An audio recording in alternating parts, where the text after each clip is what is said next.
আসসালামু আলাইকুম। এসএসসি 2026 সালের পরীক্ষার্থীরা, ভিডিও শুরুতে আমি একটা কথা বলবো, সেটা হচ্ছে যে এখন থেকে কেউ যদি এসএসসি 26 পরীক্ষার প্রিপারেশন বা ফাইনাল পরীক্ষার প্রিপারেশন না নেয়, সে যে কত বড় একটা ভুল করছে, যখন বোর্ড পরীক্ষা সামনে আসবে তখনই একমাত্র বুঝতে পারবে। কারণ কি, আমাদের জন্য বড় শিক্ষা প্রয়োজন এসএসসি 25 পরীক্ষার রেজাল্ট। 6 লক্ষ প্লাস শিক্ষার্থী ফেল, যেটা আজ পর্যন্ত বাংলাদেশের এডুকেশন সিস্টেমে বিগত 15 বছরের ইতিহাসে কোনোদিনও ছিল না।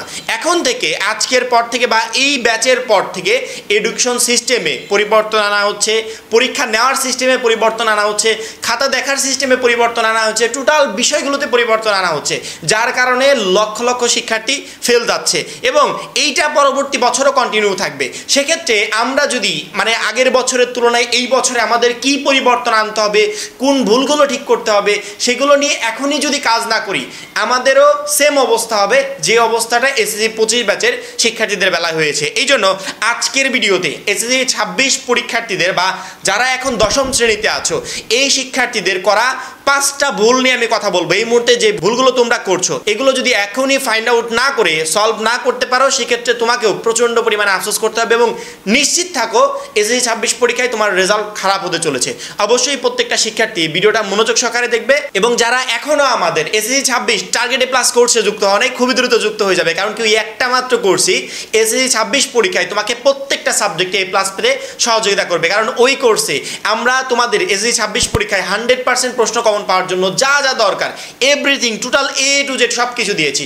সাধারণত পরীক্ষার 2-3 মাস আগে আমরা ওইগুলো দিই শিক্ষার্থীদেরকে, তখন একটা শিক্ষার্থী পরীক্ষার প্রিপারেশন নিয়ে পরীক্ষার হলে যায়। কিন্তু 2025 সালে এসে যেই সিস্টেমগুলোতে পরিবর্তন আনা হচ্ছে, সেক্ষেত্রে কখনো 3 মাস 6 মাস আগে পড়ে তুমি কখনো পরীক্ষার জন্য ভালো প্রিপারেশন নিতে পারবে না। এই জন্য আমরা কোর্সটা এখনই দিয়ে দিচ্ছি। সারা বছর তুমি পড়বে, তোমাকে এক্সট্রা আর কোনো ফি পেমেন্ট করতে হবে না। একবার করলেই এই প্রিপারেশনে তুমি সামনে টেস্ট পরীক্ষা দিবে এবং বোর্ড পরীক্ষায় অংশগ্রহণ করবে এবং এই কোর্সেই ফাইনাল পরীক্ষার আগ মুহূর্তে তুমি ফাইনাল পরীক্ষার টোটাল সাজেশনগুলো পেয়ে যাবে। উপরে আমাদের যে নাম্বারটা দেওয়া আছে, এই নাম্বারে 100 টাকা সেন্ড মানি করে এই নাম্বারে হোয়াটসঅ্যাপে আমাকে জানাবে ভাইয়া সেন্ড মানি করেছি, সাথে সাথে তোমাকে গ্রুপে যুক্ত করে নিবে এবং তখন থেকেই তোমার A+ প্রস্তুতি শুরু হয়ে যাবে। এসএসসি 26 শিক্ষার্থীদের করা 5টা ভুলের প্রথম যে ভুলটা নিয়ে কথা বলবো, সেটা হচ্ছে স্টাডি রুটিন না তৈরি করা। আমি একটা জাস্ট ছোট্ট একটা উদাহরণ দেবো, তোমরা এমনি বুঝতে পারবে। 2 জন শিক্ষার্থী পড়াশোনা করছে। একজন শিক্ষার্থী 1 ঘন্টা বাংলা পড়লো, পড়ার পর 5 মিনিট আবার ইংরেজি হাতে নিল, পরে মনে হলো যে না, ইংরেজি আমার দ্বারা সম্ভব না, এখন পারছি না, আমি পরবর্তী, এখন অনেক সময় আছে, পড়া যাবে, তার পরবর্তীতে আইসিটি পড়লো। এইভাবে অগোছালোভাবে পড়ছে। আর একজন শিক্ষার্থী একটা রুটিন রেডি করে নিয়েছে, যেই রুটিন মতো সামনের টোটাল যতগুলো মাস সামনে সময় আছে, প্রত্যেকটা মাস প্রত্যেকটা ঘন্টা এই রুটিন অনুযায়ী পড়বে। যে সকালবেলা উঠে সকালে এই কটা থেকে এই কটা পর্যন্ত আমাকে প্রত্যেক দিন বাংলা পড়তে হবে, পরবর্তীতে আমি ইংরেজিটা ধরবো, বা অমুক দিন সকালবেলা উঠে আমাকে গণিতটা পড়তে হবে। এইভাবে যে রুটিন রেডি করে নিয়েছে, ওই রুটিন রেডি করা শিক্ষার্থী দিনে 2 ঘন্টা পড়লে যতটুকু পড়া হবে, আর রুটিন ছাড়া শিক্ষার্থী সারাদিন পড়লে ততটুকু পড়া হবে না। অবশ্যই বোর্ড পরীক্ষায় ভালো রেজাল্ট করতে হলে, আমাদের সিলেবাসটা সময় মতো কমপ্লিট করতে হলে আমাদেরকে একটা রুটিন, একটা গাইডলাইনের ভিতর দিয়ে যেতে হবে। যদিও আমরা আমাদের এই চ্যানেল থেকে প্রত্যেকটা গাইডলাইন, প্রত্যেকটা রুটিন তোমাদেরকে দিব, কীভাবে তুমি বোর্ড পরীক্ষায় ভালো রেজাল্ট করবে। বিশেষ করে আমাদের প্রাইভেট গ্রুপে যারা যুক্ত থাকবে, ওদেরকে তো আমরা দিবই। সেক্ষেত্রে তোমাকে এই বিষয়গুলো নিয়ে টেনশন করতে হবে না। কিন্তু তুমি যদি রুটিনের বাইরে গিয়ে পড়াশোনা করো, শুধুমাত্র তোমার সময় নষ্ট হবে, কিন্তু পড়াশোনা কিছুই হবে না। এই জন্য চেষ্টা করবে যে যতটুকু সময় আছে, এতটুকু সময় যেন একটা গাইডলাইনের ভিতর দিয়ে যেতে পারি, একটা রুটিন মাফিক পড়তে পারি, তাহলে অবশ্যই বোর্ড পরীক্ষায় ভালো রেজাল্ট করা সম্ভব। এবার কথা বলবো 2 নাম্বার ভুল নিয়ে, সেটা হচ্ছে মুখস্থের উপর ডিপেন্ড করছি। যে কোনো পড়া, স্কুল থেকে পড়া দিলে বাসায় এসে কী করি, মুখস্থ করি, পরীক্ষার সামনে কি করি, মুখস্থ করি। এই মুখস্থ বিদ্যার উপর ডিপেন্ড করে যে পরীক্ষার হলে যাবে, সে কঠিন আকারে ধরা খাবে। একটু ছোট্ট একটা উদাহরণ দিব, পুরো প্রবলেমটা ক্লিয়ার হয়ে যাবে। আমি তোমাকে 10টা প্যারাগ্রাফ দিলাম, তুমি কি করলে, সেই 10টা প্যারাগ্রাফ একটা একটা করে মুখস্থ করতে গেলে কয়েকটা দিন সময় লেগে গেল। তার পরবর্তীতে সেই প্যারাগ্রাফ পরীক্ষার হলে গিয়ে মনে থাকবে কিনা সন্দেহ, এই প্রবলেমটা তোমার আছে। আরেকটা শিক্ষার্থীকে আমি বললাম যে তোমাকে প্যারাগ্রাফ লেখার এই টেকনিকটা শিখিয়ে দিলাম, এই একটা ফরম্যাট মাথায় রাখবে, এই রিলেটেড আরো 50টা প্যারাগ্রাফ তুমি পরীক্ষার হলে লিখতে পারবে। আচ্ছা বলো তো, কার জন্য বেটার হলো? যে টেকনিকটা শিখে গেল, ও কিন্তু টোটালি মুখস্থ বিদ্যার উপর কিন্তু ডিপেন্ড করা নাই। যতটুকু মুখস্থ করা যায় করার চেষ্টা করব, কিন্তু টোটালি যদি মুখস্থ বিদ্যার উপর আমি ডিপেন্ড করি যে আমাকে মুখস্থ করে পরীক্ষার হলে যেতে হবে, এখন মুখস্থ করলে সেটা হয়তো বা 1 ঘন্টা পর কালকে তোমার কাজে লাগবে, কিন্তু তুমি 1 মাস পরে চিন্তা করো, তুমি 15 দিন পরে চিন্তা করো এই মুখস্থ বিদ্যা কোনো কাজে লাগবে কিনা। তাহলে এখন আমরা যেগুলো মুখস্থ করছি, এগুলো বোর্ড পরীক্ষার সময় আমার কোনো কাজেই আসবে না। এই জন্য তোমাকে এখন থেকে টেকনিক শিখতে হবে, ফর্মুলা শিখতে হবে, নির্দিষ্ট কিছু থিওরি জানতে হবে, যেগুলো তুমি বোর্ড পরীক্ষার হলে গিয়ে বা তোমার টেস্ট পরীক্ষায় তুমি ভালোভাবে কাজে লাগাতে পারবে। এই জন্য মুখস্থ বিদ্যা থেকে যতদূর সম্ভব বেরিয়ে এসে আমাদেরকে প্রত্যেকটা জিনিসের শর্টকাট প্রসেসগুলো একটু দেখতে হবে, যাতে আমি বোর্ড পরীক্ষায় প্রশ্ন কমন আসলেও ভালো রেজাল্ট করতে পারি, না আসলেও ভালো রেজাল্ট করতে পারি। আমাদের শর্টকাট ফরম্যাটগুলো তোমাকে পরীক্ষায় টোটালি প্রশ্ন কমন পেতে সহযোগিতা করবে। সেই সাথে যদি বাই চান্স কোনো ক্রমে আমাদের সাজেশন থেকেও প্রশ্ন মিস হয়, তারপরে তুমি এত সুন্দর করে গুছিয়ে লিখতে পারবে যে শিক্ষক সেখান থেকে 1 নাম্বারও কাটতে পারবে না। আমরা যে কোর্সে তোমাকে যুক্ত হতে বলছি, এখানে আমাদের প্রত্যেকটা অর্থাৎ রাইটিং পার্টের প্রত্যেকটা বিষয়ের শর্টকাট ফরম্যাট সুন্দর করে গোছানো পরিবেশে দেওয়া আছে। এবার আমরা কথা বলবো 3 নাম্বার ভুল নিয়ে, যেটা বোর্ড পরীক্ষার্থীরা বা এসএসসি 26 ব্যাচের পরীক্ষার্থীরা বর্তমানে করছে। সেটা হচ্ছে পরীক্ষার আগে অপ্রয়োজনীয় টপিক নিয়ে ব্যস্ত থাকা। আমরা যে সিলেবাসটা পেয়েছি, এই সিলেবাসটা এমনিতে সংক্ষিপ্ত, কিন্তু এই সিলেবাসেরও কিছু টপিক আছে যেগুলো অপ্রয়োজনীয়। মানে কি, ওইগুলো থেকে 2026 সালে প্রশ্ন হবেই না। বিগত কয়েক বছরের প্রশ্ন অ্যানালাইসিস করলে কিন্তু একটা সাজেশন রেডি করা যায়, যেটা আমরা বর্তমানে করছি। বাংলা প্রথম এবং দ্বিতীয় পত্র সাজেশন এই চ্যানেলে অলরেডি আপলোড হয়ে গেছে। সেই সাথে আমরা পিডিএফটা রেডি করে আমরা গ্রুপে দিয়ে দিয়েছি, যারা গ্রুপে 100 টাকার কোর্স কিনে যুক্ত আছে। আমরা যদি পরীক্ষার আগ মুহূর্তে এখন এসে যদি অপ্রয়োজনীয় টপিক নিয়ে বা অপ্রয়োজনীয় টপিক মুখস্থ করে মাথায় নিয়ে সময় নষ্ট করি, তাহলে কিন্তু হবে না। আমাকে সেই প্রয়োজনীয় টপিকগুলো পড়তে হবে, যেগুলো পড়লে পরীক্ষার হলে আমি টোটালি প্রশ্ন কমন পাবো। মনে করো 5টা প্যারাগ্রাফ আমি তোমাকে দিলাম, বললাম যে এখান থেকে একটা আসবে, তুমি 5টার ভিতর 5টাই পড়ে গেলে, এখান থেকে একটা পরীক্ষার হলে কমন পেলে। আরেকজন শিক্ষার্থী মানে 10টা প্যারাগ্রাফ পড়ে গেল, যেগুলো কোনোদিনও পরীক্ষায় আসেই না, তাহলে সে কি অপ্রয়োজনীয় টপিক পড়ে সময় নষ্ট করলো। এবং তুমি ইম্পর্টেন্ট যে টপিকগুলো আছে সাজেশন মতো সেগুলো পড়েছো, তোমার কাছে সময় নষ্ট হয়নি। আমাদেরকেও এই সেম কাজটাই করতে হবে।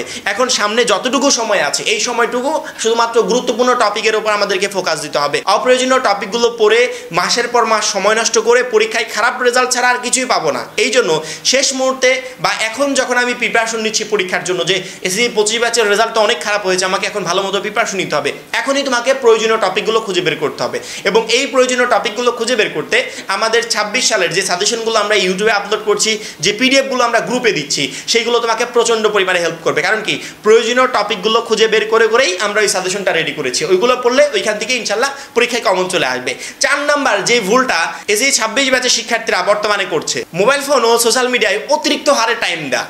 হ্যাঁ, আমার ফেসবুক আছে, আমার ইউটিউব আছে, সময় দিতেই হয়। ভাই এই মুহূর্তে আপনার ভিডিওটা দেখছি ইউটিউবে এসেই তো, কিন্তু এটার জন্য নির্দিষ্ট কিছু সময় রেডি করে নিব। তুমি একটা রুটিন রেডি করলে, সেই রুটিন অনুযায়ী তোমার সামনে টার্গেট ম্যাথ তোমাকে 2 ঘন্টা করতে হবে। এখন পাশে মোবাইলটা এরকম করে রেখে দিয়েছো, ম্যাথ করতে করতে হঠাৎ একটা নোটিফিকেশন চলে আসলো বা একটা মেসেজ চলে আসলো, পরবর্তীতে রিপ্লাই দিতে গিয়ে দেখবে যে 5 মিনিট সময় নিয়ে রিপ্লাই দিতে গিয়ে 50 মিনিট সময় কেটে গেছে, কিন্তু তোমার এখনও রিপ্লাই দেওয়া কমপ্লিট হচ্ছে না। বা ফেসবুকে স্ক্রল করতে করতে ঘন্টার পর ঘন্টা সময় যাচ্ছে, কিন্তু তুমি কিছু করতে পারছো না। এই জন্য মানে মোবাইল ফোন তুমি চালাও, কিন্তু এটার একটা নির্দিষ্ট সময় তুমি রেডি করে নিবে, যে আমি এতটুকু সময় সোশ্যাল মিডিয়ায় দিব, বাদ বাকি সময় আমি পড়াশোনা কন্টিনিউ করবো। বা যখন আমি পড়াশোনা করব তখন যেন কোনোভাবে এই ফোনটা যেন আমার কাছে না থাকে, তখন ফুল ফোকাস থাকবে পড়াশোনার উপর।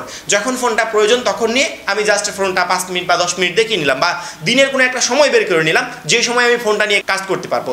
এরকম করলেই দুইটাকেই ভালোভাবে ম্যানেজ করা সম্ভব। কিন্তু তুমি যদি এই ফোন আর তোমার পড়াশোনা দুইটাই একসঙ্গে গুলিয়ে ফেলো, সেক্ষেত্রে পড়াশোনা তো কিছুই হবেই না, শুধুমাত্র মাসের পর মাস সময় নষ্ট হবে, দিনের পর দিন সময় নষ্ট হবে, এবং পরীক্ষায় অবশ্যই তোমার রেজাল্ট খারাপ আসবে। এই জন্য যতটুকু সম্ভব এটা থেকে একটু নিজেকে দূরে রাখার চেষ্টা করব, কারণ তোমার টার্গেট এসএসসি 26 পরীক্ষায় A+ কনফার্ম করা। এবং 5 নম্বরে আমরা যেই ভুলটা করছি সেটা হচ্ছে আমরা বিগত বছরগুলোর বোর্ড প্রশ্নের উপর আমরা ফোকাস দিচ্ছি না। আমি তোমাকে গ্যারান্টি সহকারে কখনো বলবো না যে বিগত বছরের বোর্ড প্রশ্ন পড়লে এখান থেকে 100% প্রশ্ন কমন পাবে। আমি তোমাকে এতটুকু গ্যারান্টি দিয়ে বলতে পারি, এসএসসি পর্যায়ের সকল প্রশ্ন মূল বই থেকে আসে।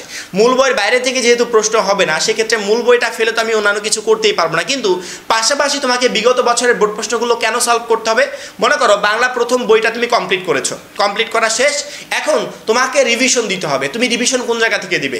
বিগত 5 বছরের যে এমসিকিউগুলো আছে সেগুলো তুমি সলভ করবে, একবার এক একটা বোর্ড নিয়ে সলভ করবে। যে আমার হাতে সময় 30 মিনিট, বাংলা প্রথম পত্রে 30টা এমসিকিউ আমার সামনে, আমি এখন সলভ করি। তো বোর্ড পরীক্ষার আগে, টেস্ট পরীক্ষার আগে নিজেকে একবার বোর্ড পরীক্ষায় নিজের বাসায় বসিয়ে দেখবে যে কতটুকু পারছো। 30টার ভিতর 25টা হচ্ছে কিনা, 20টা হচ্ছে কিনা। যদি দেখো যে না 5টা 10টা 15টা হচ্ছে, তাহলে বুঝবে প্রিপারেশনে এখনো ঘাটতি আছে, আবার ফেরত যাবে মূল বইতে, আবার সুন্দর মতো বইটা কমপ্লিট করে আবার আসবে, আবার প্রিপারেশনটা আরেকটু জোরালোভাবে নেওয়ার চেষ্টা করবে, তারপরে আবার বিগত একটা বছরের বোর্ড কোশ্চেনটা নেবে। এইভাবে কয়েকবার সলভ করার পর যখন দেখবে যে 25টা 30টা করে এমসিকিউ হচ্ছে, তখন বুঝবে যে ভালো মতো প্রিপারেশন হয়ে গেছে, অবশ্যই বোর্ড পরীক্ষায় একটা ভালো রেজাল্ট করতে পারবো। সেম একইভাবে তোমাকে প্রত্যেকটা সাবজেক্টের উপর এইভাবে ফোকাস দিতে হবে, সেই পাশাপাশি বিগত বছরের বোর্ড প্রশ্নগুলো তোমাকে সলভ করতে হবে। যদি বিগত বছরের বোর্ড প্রশ্নগুলো এভাবে মূল বই কমপ্লিট করার পরবর্তীতে বিগত বছরের বোর্ড প্রশ্ন এই দুইটা একত্রিত করে কমপ্লিট করতে পারো, সেক্ষেত্রে টেস্ট পরীক্ষা হোক বা বোর্ড পরীক্ষা হোক, কোনো পরীক্ষাতে তোমাকে কেউ আটকাতে পারবে না। অবশ্যই এসএসসি 26 পরীক্ষায় তুমি ভালো রেজাল্ট করবে। এই মুহূর্তে আমরা প্রতি বছর মানে এতদিন যে সিস্টেমের ভিতর ছিলাম শিক্ষাক্ষেত্রে, সেই সিস্টেমের ভিতরটা আমাদের মাথার ভিতর গেঁথে গেছে, আমাদের স্কুল থেকেও শেখানো হচ্ছে এরকম, যেটা আমাদের পরবর্তীতে কোনো কাজে আসবে না। 2026 সালে অবশ্যই সব কিছু নতুন পদ্ধতিতে হবে, যার প্রিপারেশন এখন থেকে নিতে হবে। যদি এখন থেকে সেই প্রিপারেশনটা না নিতে পারি, তাহলে প্রচণ্ড পরিমাণে ভুল করব, যেটার আফসোস আমাকে বোর্ড পরীক্ষার হলে গিয়ে করতে হবে। আশা করি প্রত্যেকটা শিক্ষার্থীকে যতটুকু বুঝাতে পেরেছি, বুঝতে পেরেছো। এখন এই পর্যন্ত, পরবর্তী ভিডিওর জন্য চ্যানেলটা সাবস্ক্রাইব করে রাখবে। যারা এখনো আমাদের এইচএসসি 26 টার্গেট এ প্লাস কোর্সে যুক্ত হন, খুবই দ্রুত যুক্ত হয়ে যাবে, কারণ কি একটা মাত্র কোর্সই তোমাকে এইচএসসি 26 পরীক্ষায় এ প্লাস পেতে সহযোগিতা করবে। সবাই ভালো থাকবে, সুস্থ থাকবে, আল্লাহ হাফেজ।